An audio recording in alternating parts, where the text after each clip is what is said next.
Isang magandang gabi po. Ako po si Lorenzo. Isang taon na ang nakakalipas mula nang mangyari sa akin ang isang gabing hanggang ngayon ay hindi ko pa rin matanggap.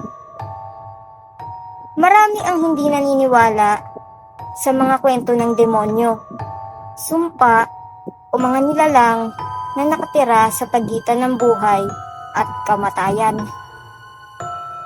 Pero kung naranasan mo ang naranasan ko, hindi ka na magdududa na may mga bagay sa mundong ito na hindi dapat ginagalaw o ginagambala.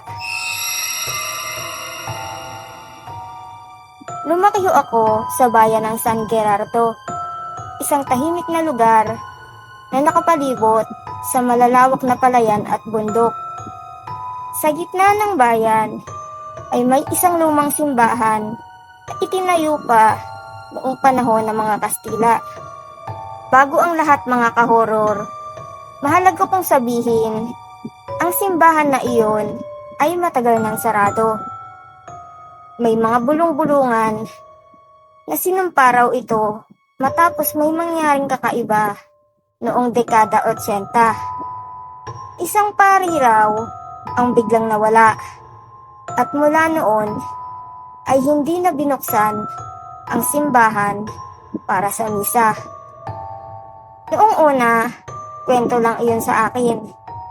Ngunit sa isang gabi ng Nobyembre, dala ng aking kuryosidad at kayabangan, napadpad ako sa loob ng lumang simbahan.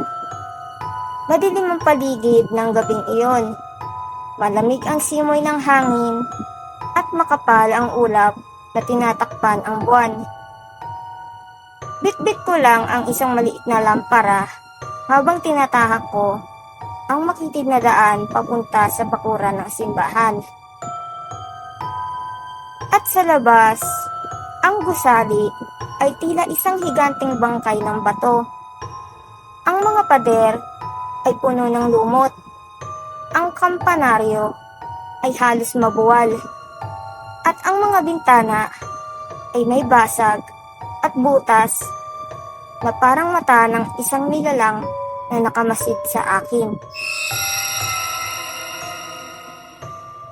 Pagpasok ko sa loob, sinalubong agad ako ng amoy ng alikabok, amag at isang masangsang na halimuyak na hindi ko maipaliwanag. Amoy na parang pinaghalo ng nasusunog na kahoy at nabubulok na laman. Ang sahig ay puno ng mga basag na kahoy at kalat mula sa nahulog na kisame.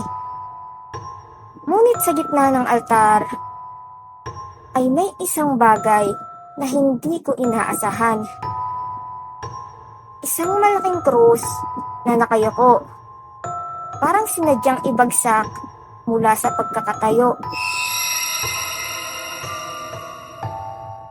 Mga kahoror, nilapitan ko iyon at doon ko napansin na may kakaibang marka sa sahig.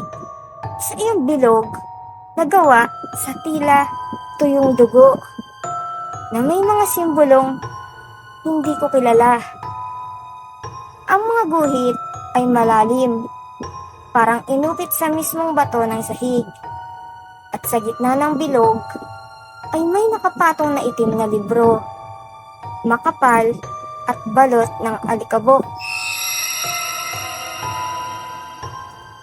Hindi ko alam kung bakit, pero lumapit ako at hinawakan ang libro. Sa oras na iyon, biglang bumigat ang hangin sa loob ng simbahan.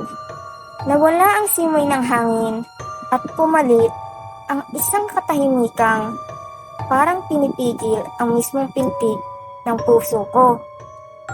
Sa paligid ko, tila may mahihinang yapak na maririnig, pero hindi ko makita kung saan nanggagaling.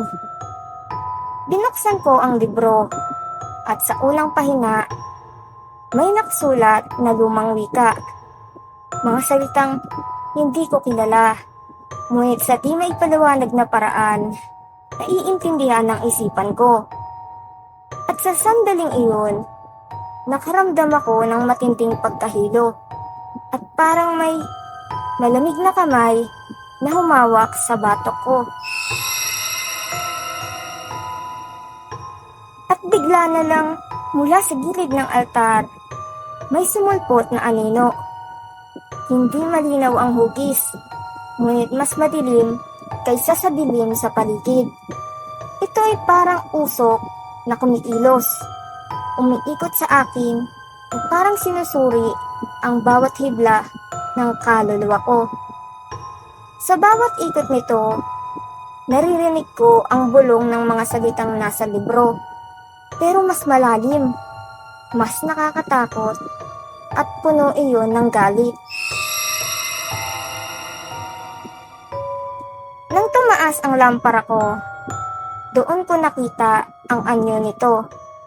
Isang matangkad na nilalang, payat na parang walang laman ang balat, at ang muka ay walang mata, walang bibig, pero ramdam mo ang tingin at ngiti nito. Sa dibdib nito, may nakaukit na krus na pabaliktad. At sa bawat pinting ng puso ko, tila gumagalaw at nabubuhay ang ukit na iyon. Lumapit ito sa akin ng walang ingay. Ramdam ko ang lamig na bumabalot sa akin. At ang bawat hininga ko ay parang humihigop palabas ng katawan. Hindi ako makagalaw, mga kahoror. Sa gilid ng aking paningin, nakita ko ang mga bangkay na nakaupo sa mga sirang bangko ng simbahan. Mapuputla, mga walang mata, at nakangiti. Sa isang iglap, naramdaman ko na lang ang mga kuko nitong lumapat sa aking balikat. Ang boses na naririnig ko sa utak ko ay malinaw. Isang utos na hindi ko maintindihan, ngunit ramdam ko na magdudulot ng kapahamakan. Para bang may parte ng sarili ko na pilit niyang hinihila palabas. Isang parte na hindi ko na mababawi kapag tuluyang nawala. Napatingin ako sa bilog na sahig. Ang mga simbolo ay nagliliwanag sa pula, at mula sa ilalim nito, may mga kamay na unti-unting umaangat. Manginipis iyon at may mahahabang daliri, at bawat kuko ay tila patalim. Umabot ang mga kamay sa aking paa, humihila pababa, papunta sa ilalim ng sahig na ngayon ay para bang nagiging malagkit at maitim na tubig.